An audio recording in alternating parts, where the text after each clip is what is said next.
اپنے ماں باپ کا وارث ہوتا ہے، لیکن جو بچہ ہمارا قرآن کریم کا علم حاصل کر لیتا ہے وہ کس کا وارث بن جاتا ہے؟ جناب رسول اللہ صلی اللہ علیہ وسلم کا وارث بن جاتا ہے۔ قرآن کا علم کیا ہے؟ قرآن کا علم یہ ہے کہ نمبر 1، پورے قرآن کریم کو اپنے سینے میں محفوظ کر لے، اسے حفظ کہا جاتا ہے۔ جو بچہ پورے قرآن کو اپنے سینے میں محفوظ کر لیتا ہے اسے ہم کیا کہتے ہیں؟ حافظ صاحب کہتے ہیں۔ اور جو بچہ قرآن کو اچھے طریقے سے پڑھنے لگتا ہے، شاندار طریقے سے قرآن کریم کو پڑھتا ہے، جیسے کہ آپ نے ابھی سنا حضرت قاری صاحب دامت برکاتہ نے تلاوت کی، تو پھر اس کو ایک ڈگری اور مل جاتی ہے، اسے کہا جاتا ہے کہ یہ اب حافظ صاحب سے بڑھ کر کیا ہو گئے؟ قاری صاحب۔ قاری کے معنی آتے ہیں قرآن کریم کو پڑھنے والا، حافظ کے معنی آتے ہیں قرآن کریم کی حفاظت کرنے والا، یعنی اس نے پورے قرآن کو اپنے سینے میں محفوظ کر لیا۔ قاری کا مطلب ہے قرآن کریم کو پڑھنے والا، اور مولانا اور عالم جو ہوتے ہیں تو اس کا مطلب ہوتا ہے جو پورے قرآن کریم کا ترجمہ اور مطلب جانتے ہیں۔ اتنا موٹا 30 پاروں کا قرآن کریم ہے، یہ جو مولویت کا پھر 8-10 سال لگائے جاتے ہیں، 6-8 سال، اس کا مطلب کیا ہوگا کہ اس نے پورے قرآن کریم کا ترجمہ سیکھ لیا۔ اب آپ کوئی آیت پڑھیں گے تو وہ اس کا ترجمہ بتا دے گا، خود آپ کو ترجمہ کر کے بہت ساری باتیں بتا دے گا۔ یہ 3 علم ہیں، علم کے تعلق سے عمل سے پہلے، عمل تو سب کی ذمہ داری ہے، لیکن یہ 3 علم ہیں۔ نمبر 1 قرآن کریم کا حافظ ہونا، نمبر 2 قرآن کریم کا قاری ہونا، اور نمبر 3 قرآن کریم کا عالم ہونا۔ یہ تینوں ہمارے نبی پاک علیہ السلام کی وراثت۔ کیسے وراثت ہے؟ اس لیے کہ سب سے پہلے حافظ ہمارے نبی صلی اللہ علیہ وسلم مسجد نبوی میں نماز میں پیغمبر علیہ السلام ہی تو قرآن پڑھتے تھے، اور ہمارے صحابہ وہ قرآن سنتے تھے پیغمبر علیہ السلام۔ تو حافظ بھی سب سے پہلے اس قرآن کے ہمارے نبی، قاری بھی اس قرآن کے سب سے پہلے ہمارے نبی، اور عالم بھی اس قرآن کے سب سے پہلے ہمارے نبی۔ اللہ تعالیٰ نے قرآن میں ارشاد فرمایا لا تحرک بہ لسانک لتعجل بہ۔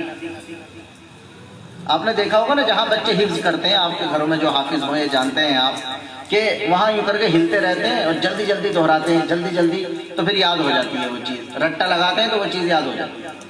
جب حضرت جبرائیل علیہ السلام قرآن لے کر آیا کرتے تھے آسمان سے وحی کے طور پر، اور ہمارے نبی کو سنایا کرتے تھے، تو ہمارے نبی جلدی جلدی دہراتے تھے اسے تاکہ مجھے یاد ہو جائے۔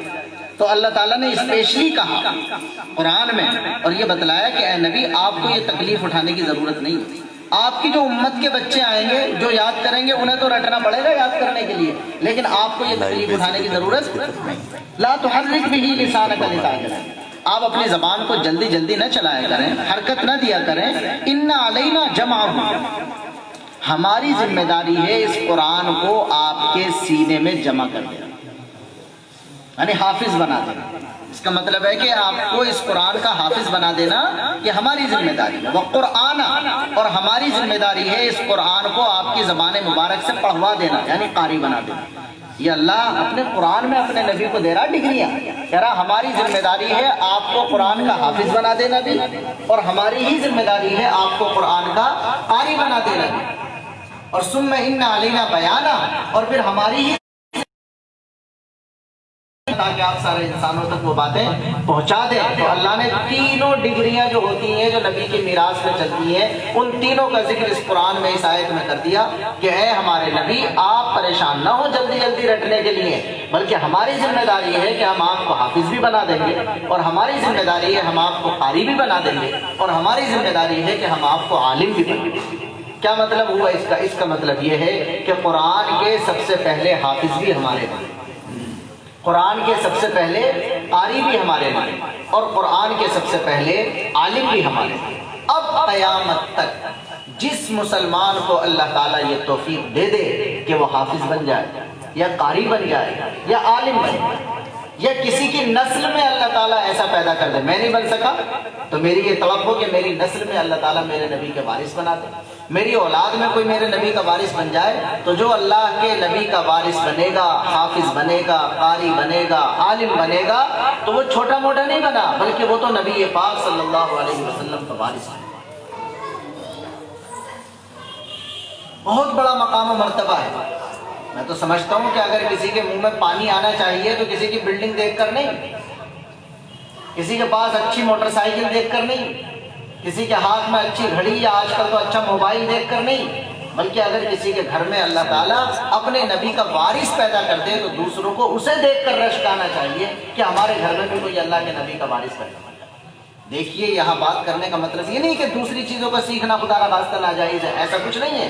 دنیا کی ساری ضرورتوں کو سیکھنا چاہیے، ساری ضرورتیں ہیں، ہمیں خود کفیل ہونا چاہیے، ہمارے لیے ساری چیزیں اپنی ہونی چاہیے، لیکن جہاں تک فضیلت کی بات ہے تو ظاہر ہے کہ جو نبی پاک علیہ الصلوۃ والسلام کا وارث بن جائے گا یہ سب سے بڑی فضیلت کی بات ہے۔ آج کل آپ تو دیکھتے ہیں، کوئی ہم ایسی جگہ تو بات نہیں کر رہے، امروہہ میں بات کر رہے ہیں کہ تو اس فضیلت کو، مدارس کی تاریخ کو یہاں سے بہتر کون جانتا ہوگا؟ اتنے لمبے زمانے سے یہاں دینی مدرسے کا کام ہوتا، آپ کے یہاں آپ کے بچے نہیں بلکہ باہر سے آ کر کے بچے پڑھتے ہیں۔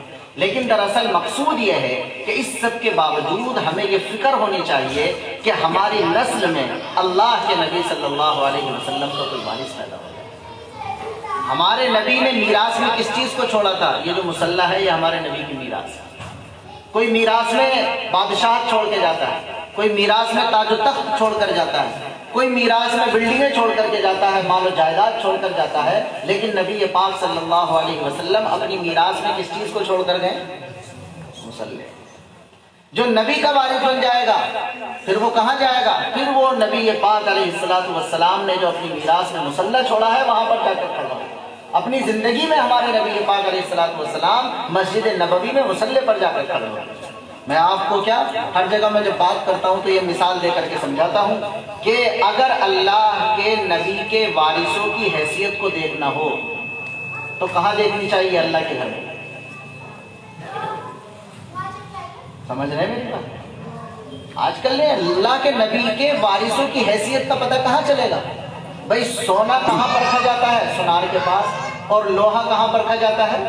لوہار کے پاس۔ اب بیچارہ کوئی حافظ صاحب ہے، اگر آپ یہ دیکھیں کہ ان کی کتنی بڑی ویلو ہے اور آپ دیکھنے لگے منتری کی کوٹھی میں جا کے دیکھیں کہ اس کی کتنی ویلو ہے تو کیا پتہ بیچارے کو بیٹھنے کی جگہ بھی نہ ملے۔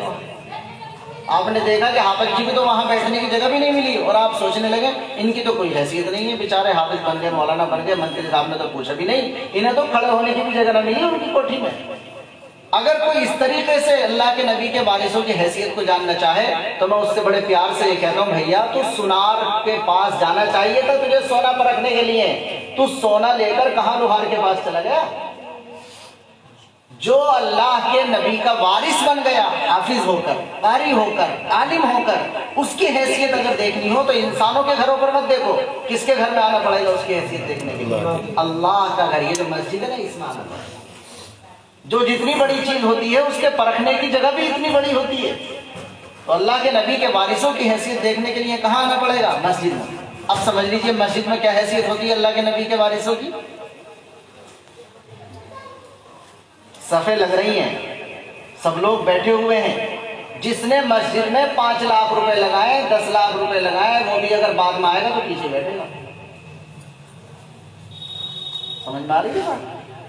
یہ نہیں ہے کہ صاحب بعد میں آئے گا تو آگے آ کر کے بیٹھے گا، محلے کے لوگ بیٹھے ہوئے ہوں گے اور جس نے مسجد بنائی ہے وہ بعد میں آ کر اگر آگے آنے لگے تو 10 باتیں سنائے گا محلے کا آدمی۔ یہ تھوڑی ہے کہ تم نے پیسے لگا دیا تو تم جو ہے دوسروں کو پیچھے کر کے آگے وہی آئے گا جو پہلے آئے گا۔ یہ اللہ کا گھر ہے، اس میں آپ نے لگا دیا تو ٹھیک ہے، لگا دیا آپ نے، لیکن یہاں اگر آپ کو پہلے آنا ہے تبھی پہلی صف میں جگہ ملے گی، ورنہ تو پیچھے جگہ ملے گی۔ لیکن جو نبی کا وارث ہے وہ سب سے بعد میں آئے گا، وہ سب سے بعد میں آئے گا اور سب کو کروس کر کے وہاں جائے گا آگے جہاں نبی پاک علیہ الصلوۃ والسلام مسجد نبوی میں اپنے مصلی پر جایا کرتے تھے۔ ہمارے نبی پاک علیہ السلام بھی اپنے حجرے سے ایسے نکلا کرتے تھے، مسجد نبوی کے برابر میں ہماری سب امہات المومنین کے کمرے تھے، حضرت عائشہ صدیقہ کا کمرہ، فلاں کا کمرہ، جو روزہ ہے وہ ہمارے ام المومنین حضرت عائشہ کے تو کمرہ ہے وہ، جس میں آج ہمارے نبی پاک علیہ السلام ہے، روزہ رسول صلی اللہ علیہ وسلم۔ تو حضرت بلال مؤذن تھے اور حضرت بلال یوں کر کے دیکھتے رہتے تھے کہ حضور نکلے کہ نہیں نکلے کمرے سے۔ جیسے ہی نکلا کرتے تھے حجرے سے تو حضرت بلال رضی اللہ تعالیٰ عنہ تکبیر شروع کر دیا کرتے تھے، اور ہمارے نبی پیچھے سے آتے تھے اور سب کو کھڑا کرتے رہتے تھے کہ بھی صفیں سیدھی کر لو، مل کر کھڑے ہو جاؤ۔ ایسی ہدایت دیتے دیتے بالکل اخیر میں چلے جایا کرتے تھے اور مصلی پر پہنچ کر نماز پڑھتے۔ تو جو نبی کا وارث ہے اللہ کے گھر میں اس کا مقام و مرتبہ یہ ہے کہ بعد میں جائے گا اور آگے جا کر کے کھڑا ہوگا۔ اب آپ جب وہ کہے گا جھکنے کے لیے جب ہی جھکیں گے، جب وہ اٹھنے کے لیے کہے گا جب ہی اٹھیں گے، اور اب اس کی اتنی مرضی چلے گی کہ آپ بیٹھے صاحب قاعدہ اخیرہ چل رہا ہے، آپ کا پورا ہو گیا تشہد، لیکن امام صاحب ابھی کھڑے نہیں ہو رہے، تو خبردار کھڑا مت ہونا۔ کبھی یہ سمجھو کہ صاحب میرا تو پورا ہو گیا، میں تو کھڑا ہوتا ہوں، نہیں چلے گی اب گاڑی۔ اور اگر انہوں نے سلام پھیر دیا امام صاحب نے اور آپ بھی اللہم صلی پر ہی اٹکے ہوئے ہیں، تو مفتی صاحب سے مسئلہ پوچھ لینا، زیادہ بن کا مت دکھانا، بس اگر انہوں نے سلام پھیر دیا تو چپ چاپ سلام پھیر دو، تمہاری بھی نماز ہو جائے گی۔ یہ ہے وہ نبی کا وارث جو اس قابل بنا ہے کہ وہ اب نبی پاک علیہ السلام کی جگہ جا کر مصلی پر کھڑا ہوگا، اور یہاں اس کے پاس لیڈرشپ ہوگی، یہاں اس کے پاس قیادت ہوگی، عبادات کے معاملے میں، دین کے معاملے میں ابھی آپ کا قائد اور آپ کا ذمہ دار بنے گا۔ یہ جناب رسول اللہ صلی اللہ علیہ وسلم کی میراث کا معاملہ ہے۔ منہ میں پانی آتا ہے کہ نہیں آتا؟ آنا چاہیے۔ دنیا میں آپ کتنے بڑے بن جائیں، لیکن میں سمجھتا ہوں کم از کم ہمیں یہ فکر ہونی چاہیے کہ میں خود نبی کا وارث نہیں ہوں۔ ہمیں یہ فکر ہونی چاہیے میں اگر نہیں بن سکا تو میری نسل میں، میرے خاندان میں کوئی نبی کا وارث پیدا ہو جائے۔ اور آپ یاد رکھنا، نماز تو آپ کی ہر کسی کے پیچھے ہوتی ہے، لیکن جس دن آپ اپنے بیٹے کے پیچھے نماز پڑھیں گے تو اس دن مزہ الگ آئے گا۔ جنازہ جو بھی پڑھا دے، ظاہر ہے کہ سب کا جنازہ ہو جاتا ہے، دعا سب پڑھتے ہیں، لیکن جس دن آپ کے جنازے کی نماز پڑھانے کے لیے آپ کے سینے کے سامنے آپ کا بیٹا کھڑا ہوگا، تو جس جذبے سے وہ آپ کے لیے دعا کرے گا تو شاید کوئی دوسرا وہ جذبہ نہیں لا سکتا۔ یہ سب وہ چیزیں ہیں جنہیں سن کر، جنہیں سمجھ کر، میں پھر کہہ رہا ہوں، دیکھو سب کا مولانا بننا ضروری نہیں ہے، لیکن نماز پڑھانا تو عام آدمی تھوڑی سی محنت کر لے تو سیکھ لے گا۔ قربانی کا جانور ذبح کرنا تھوڑی سی محنت سے کوئی سیکھ لے گا۔